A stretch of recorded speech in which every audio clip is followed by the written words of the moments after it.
Good afternoon, everybody. I hope once again you are comfortable and making the most of the end of week 10. So today was the 50th day since March 16th of the remote distance learning, alternative learning, continuity of education, however you want to refer to it. But we've come quite a ways. And I think we got a little more guidance from the governor as well as from the board. So I'm just going to go down a list of a couple of things. Hopefully they are not new to you, but if they are, I'll try to be careful to explain them and how they might affect either yourselves, the students, the parents, the community, or even the district itself. Okay? So here we go. So yesterday we heard again from the governor in his daily address that he spoke about summer school, right? Not summer camps, but he spoke about summer school programs, which we really interpret to mean the extended school year, 6-week, 30-day special education programs, as well as any summer school programs that recovery credits, Regents credit type programs. So he made it pretty clear that those cannot happen in person. All right, they've got to continue along the distance learning remote format. All right, so we do operate an extended school year program, which starts July 1st and goes for 30 days. We are prepared to operate that remotely with the students. However, we've never really operated a summer school program at the school as far as I know. And the other thing is we've usually used East Hampton School District to make that happen. So I'm not too sure what we're going to do, especially with the Regents being canceled. It's probably not even an issue at this point. I believe the Regents are canceled for August. So anyway, the governor also made it clear that he wants school meal programs. All right, the free breakfast, free lunch programs that have been provided by each school district, he wants those to continue through the summer.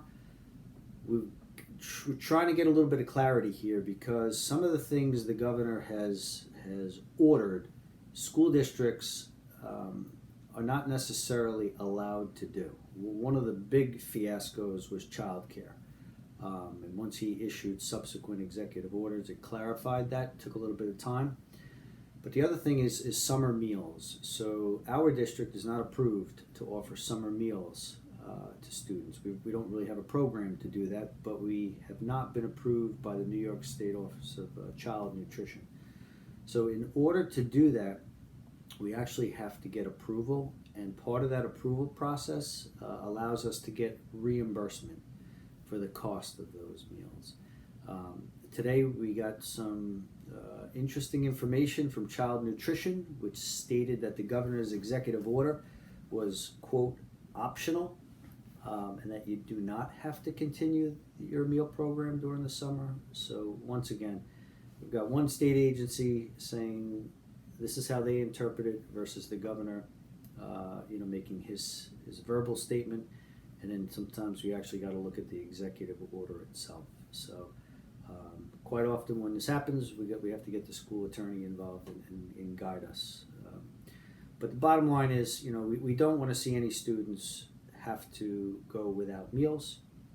And we've run a pretty generous program here with volunteers to make sure that every student who needs a meal gets one. So I believe there's a desire here to see the program continue.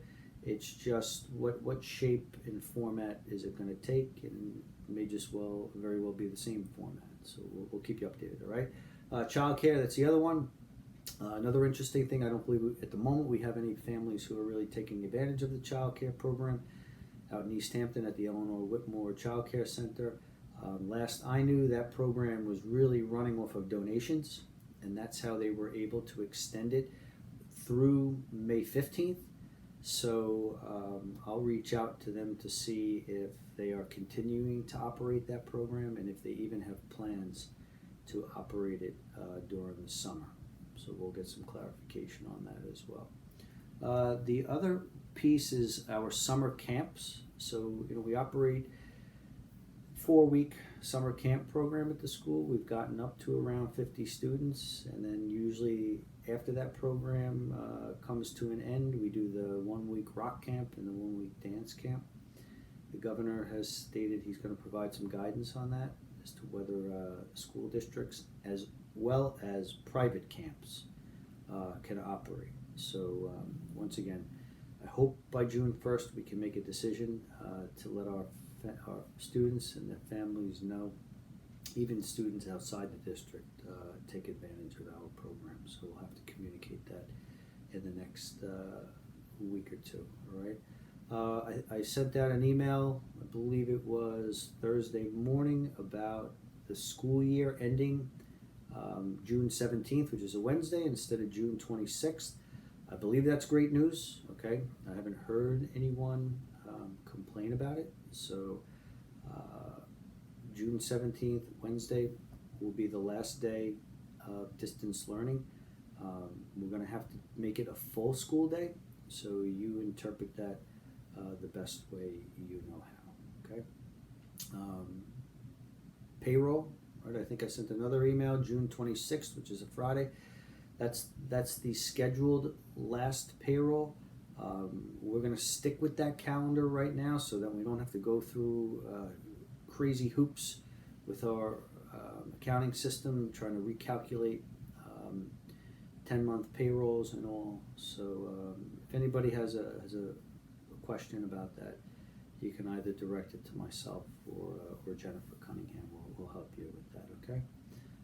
Graduation we have for Saturday, June 20th at 4 p.m. It's going to be in the front of the school. Mr. Miller's been letting some details out. However, we've been doing our best to stay in touch with the seniors and their families. This is going to be a kind of give and take, especially with the social distance protocols that are in place and how we actually interpret the governor's executive order with gatherings of 10 people or more. So we're trying to do the best thing that we can to have a physical graduation here, but to still operate within the parameters. We've reached out actually to the town of Southampton Police Department.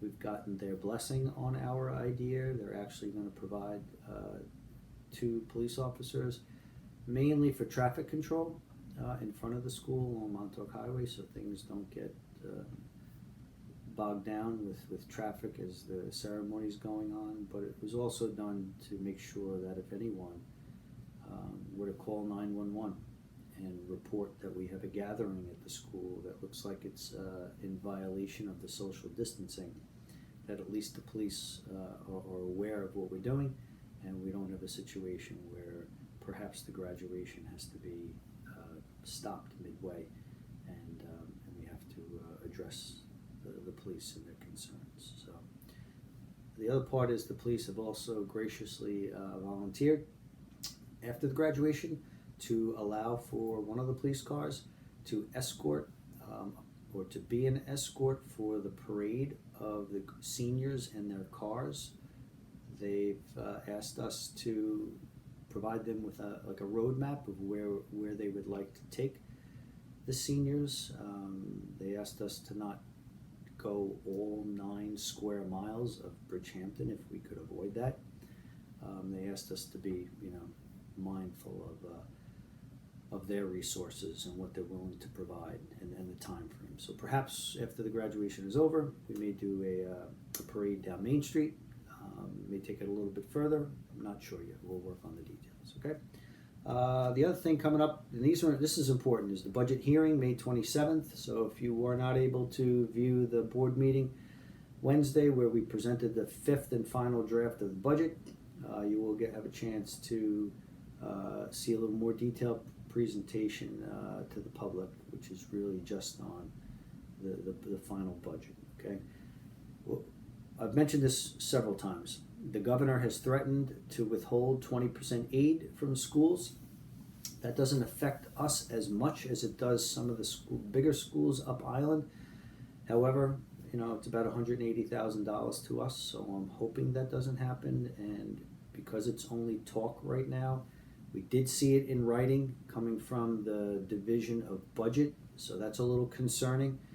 But we are not factoring that into the budget as it gets presented to the community. If that were to happen, and I feel it could happen within 100 days, about 100 days till September 1st, we'll have to deal with that accordingly, okay? Next thing is the budget vote. So this is very interesting. June 9th, all right, is 5 p.m. is the time and the date when the absentee ballots are due back to the school district. Ms. Kavanaugh and her group of election workers will be gathering at the school in the cafeteria to count all of those absentee ballots. This is the first time school districts actually been mandated to do this, so we had to send out over 1,200. District had to pay for the postage, 55 cents a stamp times 1,200, you could do the math, and we also had to pay for a return stamped envelope for people to mail those back. So, once again, give or take, another expense that came with no money from the state. To give you a little bit of perspective, I heard Sachem School District had 55,000 absentee ballots that came out. Half of that, right, about $25,000, a little bit more in postage, and then they also had to pay for a return envelope. So Sachem School District had to spend, $50,000 just in postage alone, never mind the cost of all the ballots and everything. So a lot of these orders that are coming down from the governor, there is a financial component that we've all had to deal with, and we have. So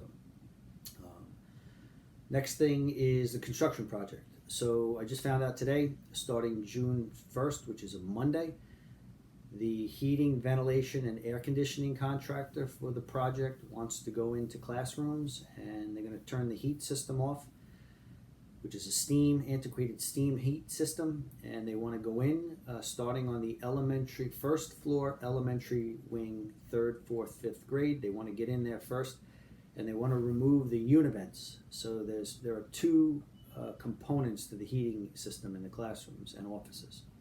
At least there should be. Some of the classrooms were divided years ago, and they only have one component, so we're going to fix that. But the univents, which provide fresh air, they also regulate the steam heat coming through the classrooms. Those are all going to be removed, and they're all going to be replaced with new updated univents. The contractor is also going to remove the radiators in the classrooms. So those steam radiators are coming out, and we're going to get a hot water system. I'm not sure if it's a baseboard type system like you'd see in a house or something a little bit different. But I'm mentioning this to you because if you have a classroom, if you have an office where there is either a univent and a radiator or one or the other, okay, and you have objects that are near that, and you do not want the contractor messing around with your the way your classroom's set up, I recommend that you come in, take a look, and we can help you with the custodial staff, Mr. Miller, Mr. Cox. We can help you maybe move that stuff away so that you know where it's being moved and that it can be properly covered with plastic. And so when the work is all done and your room is ready to go, you know exactly where things were moved, and we can help you put it back there, okay? So that's Monday, June 1st, right? That means we only have next week, Tuesday through Friday, to actually get in there and take a look at the classrooms, all right? The other component that I want to mention to you is the BTA, Bridgehampton Teachers Association, and the CSEA. I'm always at a loss as to what the CSEA stands for, but that's the civil service employees who work for the district. Both contracts are up this June 30th. We are working diligently, I say we, the Board of Education, along with the bargaining units for both of those groups, to try to narrow the gaps and to try to come to an agreement, hopefully before those contracts expire. I think everyone is making great progress. We know where each party stands, and we're trying to narrow the gap. So I'm optimistic we will make progress. Ideally, if we can have those contracts renewed, possibly by the June 24th board meeting, I think that would be a great thing. Okay. So that's really all I have right now. I'm sure there's a few things I may have missed or a few questions that you have, and by all means, feel free to reach out to me. I'll do my best to answer your questions, your concerns. One last thing, I do know, and I've gotten a number of emails from people when I put that new parking lot idea out on the east side of the main building, right outside the kindergarten window. There's a pretty big parking lot. That's a new idea, but it's going to happen. There's many people who are concerned about the trees, how many trees are going to be taken down. I spoke to the architect. Only one tree will have to be removed. The question I did not ask him is it that beautiful big tulip tree that's really outside the kindergarten window? So I'll get clarification on that, and we'll see if there's a way to work around it. I know a lot of you feel that tree is very important. It's a beautiful tree. It's been, I don't even know, it's probably been here for many, many years. So we'll do our best to preserve it, okay? I hope you have a great Memorial Day weekend. All right, we are closed. Okay, you're not expected, no one is expected to work, and that includes distance learning. The students can be off as well. It's the first day off in 50 days straight, so I hope we all have the opportunity to enjoy. Okay, and we'll be in touch. Take care.